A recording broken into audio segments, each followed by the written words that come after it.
Muito bem, a gente tá no módulo que fala sobre mediunidade, sobre médiuns. E, e hoje a gente vai falar da mediunidade entre as crianças. Na verdade, será que existe mesmo mediunidade entre as crianças, né? As crianças são seres, parecem ainda tão imaturas, até do ponto de vista psicológico, psicológico, físico e tudo mais. Será mesmo que é possível que crianças possam ser médiums ou fenômenos mediúnicos possa acontecer com crianças? Então é isso que a gente vai ver. Vamos discutir aqui. Uma questão que pode gerar polêmica é assim, né? Tipo assim, eu acho que meu filho é médium porque, sei lá, ele fala sozinho, ele tá vendo meu avô que morreu e ele, né, tem muitas histórias assim, né? Meu filho disse que tinha um homem assim, assim, assado e quando eu fui ver as características, bateu com o meu avô e ele nunca conheceu meu avô, enfim, né? Tem toda essa história. Tá, então eu acho que meu filho é médium, né? Eu nem estou entrando na discussão sobre se a mediunidade ela de fato existe ou não na infância, tá? A gente ainda vai falar sobre isso. Mas e aí, então, então se ele é médium, ele precisa desenvolver, né? Esse verbo desenvolver, às vezes, ele é muito usado de forma inadequada no nosso meio, no meio espírita, é muito assim, você tem mediunidade, são muito com adulto, né? Você tem mediunidade, você tem que desenvolver, viu? Porque é a sua missão e tal, e tal, e tal. E às vezes é confuso o sentido do desenvolver, né? Mas a ideia aqui é tipo assim, que essa criança teria uma faculdade mediúnica e que essa faculdade precisaria ser melhor, digamos, desenvolvida, educada, né? Talvez de certa forma, né? Tipo assim, desabrochar, né? Vamos desabrochar essa mediunidade dessa criança porque ela é médium e ela precisa trabalhar, né? Aquela história, precisa trabalhar porque não veio médium por acaso e tal. Assim, tem uns pontos muito problemáticos nisso, que é o seguinte, e aí para a gente discutir um pouco o que é uma criança, né, até do ponto de vista psicológico, e por que é problemático a gente pensar numa criança trabalhando como médium, né, considerando que ela seja médium, né, a mediunidade mais ostensiva, por que seria problemático isso? Primeiro que isso é fato muito bem conhecido, as funções mentais de uma criança ainda não estão bem amadurecidas. E isso tem muito a ver com a questão do organismo físico. No corpo físico, o tecido, o órgão que permeia as funções mentais, o aparelho psíquico, a nossa mente, é o sistema nervoso central, né? Assim, grosso modo, o cérebro, né? Esse órgão que está aqui dentro da nossa cabeça. E sabemos que não só o sistema nervoso, mas vários outros órgãos e tecidos do corpo, eles vão amadurecendo ao longo da infância. Isso também é bem estudado e muito bem conhecido, assim, de como as células, os tecidos da criança, desde que ela nasce, bebezinha, até ela se tornar um adulto, como as coisas vão mudando. Tem coisas que são muito óbvias que a gente vê, as crianças começam pequenas, depois elas crescem, elas mudam o tom de voz, elas mudam o formato do corpo muitas vezes, enfim. Tem uma série de coisas que vão mudando ao longo dos anos na infância. E isso é um processo de amadurecimento normal, natural, que inclusive outros seres vivos também passam por isso, né? O corpo ele vai mudando para chegar ali numa espécie de auge de amadurecimento que seria na idade adulta. Então, por esse aspecto físico, esta criança ela não está madura e as funções mentais também não vão estar. E, e aí eu destaquei aqui, por exemplo, essa é conhecida como uma função mental, o juízo da realidade, que é o quê? É a forma como a gente julga as coisas, como a gente enxerga o mundo e como a gente percebe o mundo. O juízo de valor, né, que a gente faz das coisas. E na infância está claramente ainda muito alterado, muito imaturo, porque essa criança ela não adquiriu elementos para conseguir entender essa realidade, esse mundo, da forma como um adulto costuma entender. Outra questão que não está amadurecida na infância, faz parte das funções mentais, é a sensopercepção. Sensopercepção ela está relacionada à forma como os nossos sentidos, os nossos órgãos dos sentidos percebem a realidade e como isso é processado dentro do nosso sistema nervoso central. Então aqui isso envolve a audição, a visão, e nós sabemos que na infância esse processo também ainda está não amadurecido.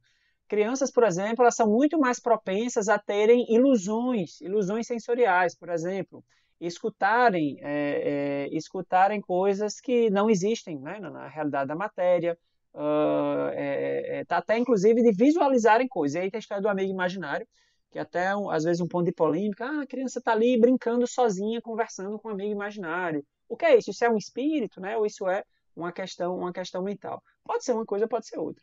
Mas nós sabemos que por questões de imaturidade do próprio sistema nervoso, a criança está suscetível a ter algumas alterações que de outra forma, num adulto, seriam considerados doenças, né? É até interessante isso. Por exemplo, as doenças psicóticas, num adulto, elas alteram muito essas duas coisas aqui, tá? Juízo de realidade e senso-percepção. Por exemplo, um adulto com esquizofrenia, ele pode acreditar 100% de que tem um conjunto de pessoas tramando contra ele e dispostas a matá-lo, né? Ele pode acreditar, por exemplo, que a mãe dele está querendo envenená-lo colocando veneno na comida. Ele acredita 100% nisso. Isso é uma alteração de juízo da realidade, né? Ele pode, por exemplo, ter pensamentos muito fantasiosos, né? Viver uma realidade puramente paralela. Mas percebam que a criança, até certa idade, inclusive é esperado, é buscado que a criança tenha uma imaginação fértil, tenha um mundo fantasioso, que ela consiga ali na brincadeira dela imaginar algumas realidades, né? Acreditar, uma criança, por exemplo, é muito facilmente enganada. Por quê? Porque ela, de fato, ela acredita mais facilmente em coisas fantasiosas, porque ela não tem né, um filtro muito bem desenvolvido para julgar a realidade. Isso acontece em algumas doenças na idade adulta, mas na infância é algo, digamos, natural. E o próprio processamento emocional da infância. As crianças, elas tendem a ser mais instáveis emocionalmente. É normal, até certo ponto, uma criança ter baixa tolerância à frustração, né? Ter dificuldade de elaborar quando se frustra, enfim, quando as coisas não saem como ela espera. E aí isso poderia complicar muito o processo mediúnico, que é um processo bem complexo. Mas tem mais coisas, né? A criança, por essa imaturidade no sistema nervoso dela, ela tem um risco de excitação excessiva. E o trabalho mediúnico, ele é um trabalho por si só muito excitatório. Existe uma descarga muito grande de energias ali. Um médium, por exemplo, que empresta, né, o seu corpo para a comunicação do espírito, não é um processo simples, é um processo custoso. Inclusive, se não fosse a ação dos espíritos mais elevados, os espíritos que dão apoio a uma sessão mediúnica, o médium sairia muito esgotado no processo mediúnico, porque é um dispêndio de energia muito grande. Mas nós sabemos, inclusive, do trabalho dos bastidores, que quando você está ali no processo, no final de uma comunicação, normalmente esse médium ele recebe alguns passes específicos, né, para reorganizar as energias dele e tudo, e aí no final o saldo é bem positivo, né? Os médiums sempre descrevem que muitas vezes eles chegam muito tensos numa sessão, né? Muito angustiados, enfim, e saem mais leves. Mas isso tem a ver com o trabalho também da equipe, porque assim, o processo em si da comunicação mediúnica é um processo custoso, envolve muita energia. Então, se eu não tenho uma estrutura física adequada, eu corro o risco de me descompensar emocionalmente, inclusive. E as crianças, elas são seres mais susceptíveis pela imaturidade. Outro problema é o senso ético e moral, por tudo que eu já falei da imaturidade da infância. As crianças, elas têm uma limitação de compreender algumas coisas, de se posicionar em relação a algumas coisas, e o trabalho mediúnico, como sabemos, ele exige uma retidão, exige uma disciplina moral muito importante do médium. Não sendo assim, esse médium ele fica muito susceptível a adoecimentos e ação de espíritos menos felizes aí no seu processo. Uma outra coisa, a necessidade de disciplinas e normas, também por todos os motivos que eu venho falando aqui, nessa sequência da imaturidade da infância, as crianças elas têm muita dificuldade com disciplinas e com normas, comparando a um adulto médio, né? Principalmente pela ainda baixa maturidade emocional e de funções executivas também. Ser disciplinado e conseguir seguir normas depende basicamente de controle emocional e depende de funções cognitivas bem funcionantes, né? Eu conseguir, por exemplo, ter noção de planejamento, de autocontrole, né? De conseguir postergar, por exemplo, o prazer, postergar a gratificação, né? Para conseguir ter disciplina. Disciplina exige um certo sacrifício e exige algumas escolhas que as crianças vão ter dificuldade de seguir. Crianças, inclusive, vamos estender também para os adolescentes, certo? Principalmente os adolescentes mais jovens. Toda essa discussão, a gente pode pegar essa faixa etária mais ampla aí, que vai até o final da adolescência. E por tudo isso que eu estava falando até agora, as crianças, elas estão, se elas se expuserem, né, se elas estiverem expostas nesse processo da mediunidade, elas acabam ficando mais susceptíveis a serem obsediadas, né, por todo esse processo de amadurecimento. Porém, vamos fazer uma ressalva aqui, né? Esse maior risco de obsessão seria num contexto de você ficar incentivando, né? Ou ficar forçando um pouco a barra para que essa criança desenvolvesse essa mediunidade, né? Trabalhasse nessa mediunidade. Porque nas condições naturais, as crianças elas podem ter, na média, né? As crianças podem ter uma certa proteção até, né? Porque até pelo entendimento da fragilidade orgânica que a criança tem, a espiritualidade, ela trabalha no sistema de tentar proteger um pouco essa criança. Isso eu falo na média, porque sim, tem algumas crianças que, infelizmente, já vêm ao mundo muito comprometidas, muito vulneráveis à obsessão, e tem obsessões que começam, muitas vezes, dentro do útero da mãe, né? São histórias bem dramáticas, mas eu não vou entrar muito em detalhes aqui agora. Muito bem. Então, a gente viu por que é problemático você, por exemplo, incentivar, né, uma criança ou um adolescente a participar de trabalhos mediúnicos. Isso não é de fato adequado. Inclusive, eu não sei se, eu não tenho conhecimento, não sei se algum de vocês tem, no SED, né, ou em outras casas espíritas, se existe de fato assim um limite de idade, assim, na verdade, uma exigência mínima de idade para participar do curso de mediunidade. O ideal é que tenha, eu acredito que deva ter por todas essas questões, né? Se você admite, né, adolescentes, né, crianças ali para um estudo mediúnico, assim, além de não fazer muito sentido dentro da proposta, você tem todos esses riscos nessa faixa etária. Mas uma outra questão central para a gente discutir nesta aula tá, no final das contas, existe uma mediunidade espontânea nas crianças? As crianças realmente elas vêm com mediunidade? Ou talvez, dito de outra forma, o médium, que a gente conhece, esse médium que, como adulto, está trabalhando com médium, ou está com sua mediunidade desorganizada e os espíritos, né, utilizando do corpo dele aí de forma desordenada. Esse médium, quando ele era criança, ele já tinha mediunidade, afinal de contas. Quer dizer, a mediunidade ela começa em que momento, né? Existe mediunidade de fato nas crianças? E a resposta é sim, e vocês vão lembrar, até entre vocês aqui, quem tem faculdade ostensiva de mediunidade, vai lembrar da sua própria história. O mais comum, isso a gente vê nas histórias individuais mesmo, é que a mediunidade ela começa mesmo muito cedo, né? Mas, de alguma forma, pensando na população geral, nós sabemos que a mediunidade ela está relacionada, ela é uma estrutura inata do nosso organismo. A mediunidade ela está sediada, ela está alicerçada em alguns aspectos do nosso organismo físico, do nosso cérebro. Então, de fato, o cérebro do médium ele apresenta algumas, digamos, algumas alterações em relação ao cérebro dos não médios, que permite a ele ter essa percepção mais acurada do plano espiritual. Então, de outra forma, a mediunidade ela estaria relacionada à própria genética, porque são os genes que determinam todas as nossas características físicas, inclusive a forma como o nosso cérebro vai funcionar. E esse é um dos motivos que os transtornos mentais eles têm uma base muito genética, né? Porque as pessoas elas vêm ao mundo muitas vezes já com algumas tendências que estão inscritas nos genes. Então, se a mediunidade ela passa pelo sistema nervoso como um fenômeno que também um fenômeno que integra ações do sistema nervoso, a gente poderia sim pensar na mediunidade como ter um padrão genético. Isso é uma coisa que a gente vê muito, às vezes você tem famílias de médiums, né? Quando você acha um médium, principalmente um médium que tem uma ostensividade muito forte, normalmente você vai ter outros casos na família.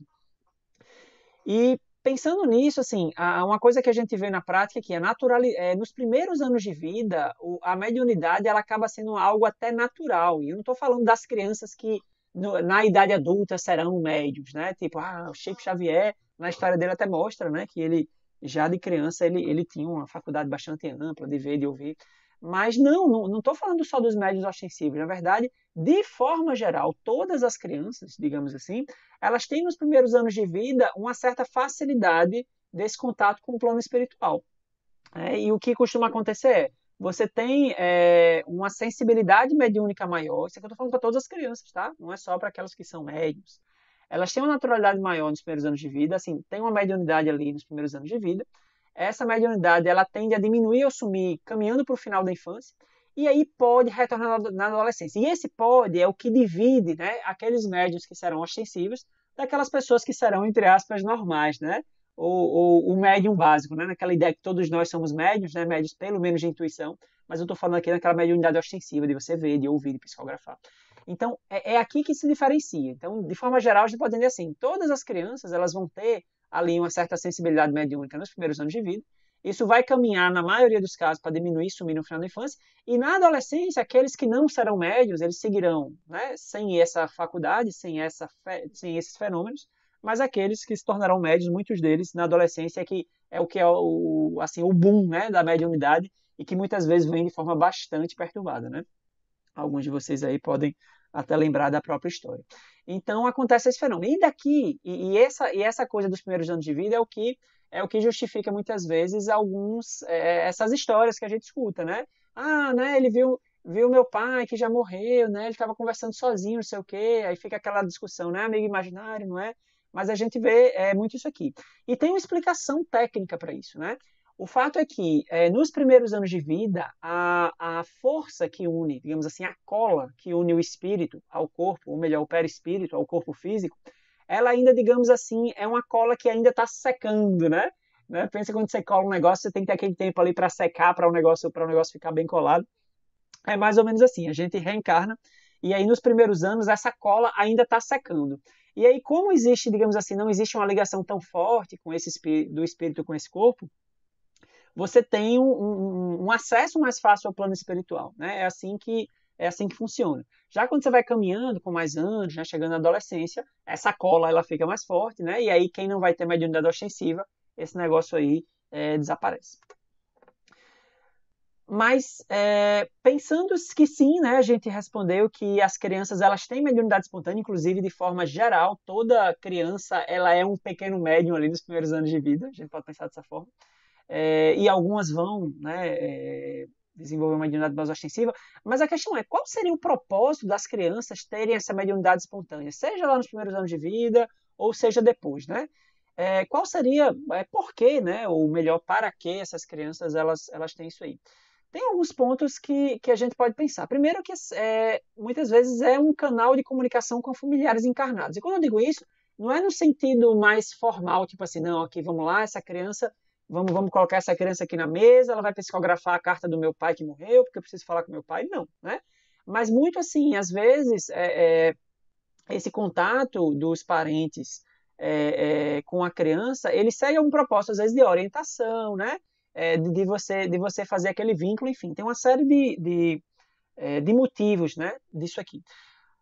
Outro propósito bem importante é receber apoio dos espíritos protetores, dos mentores, dos guias, né? Vamos lembrar que a criança que está ali, que você vê aquele corpo franzino, né? Aquele ser frágil, vulnerável, aquele é um espírito velho, né? É um espírito velho que já viveu em várias vidas, né? E todos nós, quando éramos crianças, isso se aplica à nossa vida. Então, aquele espírito ele vem ao mundo com uma série de tarefas, uma série de dificuldades e vulnerabilidades. Como todos nós que estamos aqui num planeta de provas e expiações, não esqueçamos disso, todos nós assim temos um nível de imaturidade, de vulnerabilidade, né, de problemas emocionais a resolver. Todos nós aqui, na média, temos bastantes problemas. Então, essa criança que está chegando ao mundo não é diferente, né? Essa criança ela tem seus problemas, muitas vezes já tem seu obsessor ali na cola. Então, essa fase de você ter, digamos assim, uma facilidade maior de ter contato com o plano espiritual, ela é muito útil, né? Para que esse mentor esteja ali trabalhando com esse espírito, né? Esse recém-encarnado possa estar trabalhando com ele, fortalecendo um pouco as estratégias dele para a vida que está recomeçando, enfim. Tem uma série de motivos especiais aí dessa época. E um outro motivo, que aqui se aplicaria mais às crianças que serão médiuns ostensivos no futuro, é a preparação mesmo, assim, a começar a sentir, assim, a vivenciar, a experimentar esse processo mediúnico, pensando assim na longa tarefa, na longa missão que esse espírito terá na mediunidade aí nos anos seguintes. Mas uma outra questão que se coloca muito pertinente, quando a gente está falando de mediunidade de forma geral, isso é uma pergunta que vocês mesmos já me fizeram, né? Como é que a gente vai diferenciar, né? Essa pergunta é uma pergunta muito frequente, né? Quando a gente está discutindo qualquer assunto da mediunidade. Como é que a gente vai diferenciar na infância, né? Na infância, na adolescência, o que é mediunidade, né? E o que é doença mental? Essa é uma pergunta difícil, muito difícil, assim. Né? Aqui, se a gente pudesse fazer dessa forma, era fácil, né? Esses gêmeozinhos aqui, ó, você consegue ver bem direitinho, pelo menos assim, quem é quem aqui. Você marca aí com o número e fica mais legal. Mas na prática a coisa é bem mais complexa, né? De forma geral, isso é um princípio que a gente utiliza, né? Até em outros cenários, assim, de tentar entender um pouco assim qual é o componente de mediunidade, qual é o componente de doença mental. A gente sempre tenta olhar para assim, qual é a extensão daquele fenômeno, né? Como é que ele está ocorrendo, se ele está ocorrendo de forma localizada, se ele está ocorrendo de forma muito ampla, e qual é o prejuízo da vida da pessoa, né? Vamos pensar, né? Assim, a gente está falando de criança e adolescente. Então, assim, aquela criança, adolescente, que tem aquela experiência de ver, de ouvir, de psicografar, mas de uma forma, às vezes ali mais contida, mais focal, né, que não gere desorganização para ela, isso é bem, né, assim, é mais provável, né, é um jogo de probabilidades, tá? Nada, nenhuma dessas coisas diz pra gente o que é ou o que não é. Deixa eu só dar entrada aqui, uma pessoa aqui. Então, quando tem uma manifestação mais focal, mais contida, isso de forma muito pouco provável será um transtorno mental, né? Quando o processo se manifesta de uma forma extensa, desordenada, isso pode mais facilmente ser um transtorno mental. Quando é que pode? É porque também nós sabemos muito bem que a mediunidade muitas vezes ela eclode de uma forma muito desordenada, né? Então não dá para bater o martelo só por esse aspecto. E outra coisa é a questão do prejuízo, é o quanto essa manifestação mediúnica nessa criança adolescente está trazendo prejuízo para a vida desse indivíduo, né? Isso é um princípio de qualquer transtorno mental. Um transtorno mental só é um transtorno porque ele causa prejuízo na vida das pessoas. Então, se eu tenho um determinado comportamento, se eu estou experimentando um determinado sentimento que não causa prejuízo na minha vida, isso não pode ser chamado de transtorno mental ou transtorno emocional. Mas claro que assim, isso é só para a gente discutir bem por cima alguns parâmetros, né, para tentar diferenciar uma coisa de outra. Mas o fato é, o que é que a gente faz, né? Às vezes as famílias ficam muito aperreadas, né, quando principalmente adolescente, né? Porque assim, a criança às vezes se leva muito na brincadeira, né? Todo mundo mais ou menos sabe que a criança ela tem um mundo da fantasia, a coisa do amigo imaginário. Então, uma coisa assim, digamos, mais aceita, né? A criança falar que está vendo uma pessoa X ou que está ouvindo, né? Desde que ela não se desorganize no comportamento, isso é algo que muitas vezes nem é dado muita atenção. Mas um adolescente, né, quando chega com essas conversas, isso às vezes assusta muito a família, né? E aí faz o que nesse caso?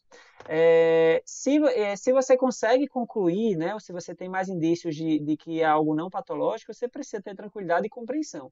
E claro, aqui é muito importante um apoio de uma equipe que seja mais especializada. Pensando no nosso conhecimento, nós sabemos que o espiritismo é a filosofia, né, que mais estuda a mediunidade, estuda de forma muito profunda. Então, sempre é muito útil, quando você suspeita ali que tem um processo mediúnico, você buscar um apoio de uma casa espírita, é sempre muito útil e, assim, às vezes é um divisor de águas na vida da pessoa, né? Mas se você encontra indícios, eu digo indícios porque, assim, muitas vezes não dá para concluir, mesmo após uma avaliação profissional, se é uma coisa ou se é outra, porque muitas vezes as coisas podem estar juntas também. Você pode ter um fenômeno mediúnico induzido um adoecimento, né? As obsessões fazem isso. Mas se você tem indícios que é um processo patológico, você precisa de uma avaliação, você precisa de tratamento. E no final das contas, sempre é muito útil você utilizar ferramentas distintas, né? Então, se você tem um adolescente que está vendo, que está ouvindo, que está psicografando, tipo assim, e ele está sofrendo com isso, ele está desorganizado, tipo assim, vamos trabalhar nas duas pontas, né? Você leva num caso espírita, você, enfim, pede apoio de pessoas, assim, dentro desse foco mais espiritual, e você leva para uma avaliação psicológica, para ver o que é que está acontecendo com esse sujeito, né? Porque, assim, o fato é que a gente percebe que os processos de adoecimento mental em crianças e adolescentes, ele vem numa escalada muito forte. E aí tem toda uma discussão assim, por que isso está acontecendo? Muito claramente existem fatores ambientais influenciando isso. Existe a questão da gente estar conseguindo fazer mais diagnóstico, identificando melhor os problemas, mas a demanda pelos serviços de saúde mental de crianças e adolescentes vem num aumento no mundo inteiro, tá certo? Vem num aumento no mundo inteiro. E é algo para a gente prestar muita atenção, porque esses são espíritos recém-encarnados, né, que vem com tarefas importantes assim de melhoramento, às vezes de contribuição também, enfim. E a gente precisa muito, assim, as intervenções que a gente consegue fazer em criança e adolescente, elas têm um valor absurdo. E entre vários motivos, tem um motivo que é muito simples, né? A gente está pegando uma pessoa no início de uma jornada, Então, se a gente consegue mudar o rumo do processo, a gente consegue oferecer um suporte, um tratamento, a gente consegue dar qualidade de vida, a gente consegue tirar aquele obstáculo que é o processo de adoecimento mental, emocional daquela pessoa, a gente consegue organizar ela. Isso tem um valor absurdo, né? Porque ela tem toda uma vida pela frente. Então, toda intervenção que a gente consegue fazer em criança e adolescente, ela tem um valor muito grande. Isso inclui também os processos mediúnicos. Se a criança e esse adolescente está com a mediunidade eclodindo, ela precisa muito de orientação, né? Precisa ser acolhida, porque a pior coisa do mundo é você não entender o que está acontecendo. É muito confuso, né? E os médiuns, eles contam muito essa experiência, uma experiência às vezes muito difícil, às vezes muito dolorosa, de você estar ali com todo, né, com todos aqueles espíritos ali te assediando, aparecendo para você, puxando seu pé, né? Tem muitas histórias bem assim, tipo apagando, acendendo a luz, puxando seu lençol. E aí você fica com medo de contar a sua mãe e seu pai, porque vão dizer que você está doido, ou não vão dar importância, e você não entende o que é isso. Então, assim, é muito confuso, é muito difícil. E às vezes o diferencial é você conseguir ter uma orientação de forma adequada, conseguir ter um suporte, conseguir ter um apoio. Isso muda completamente o rumo da história dessas pessoas. Muito bem, então vamos agora para a discussão.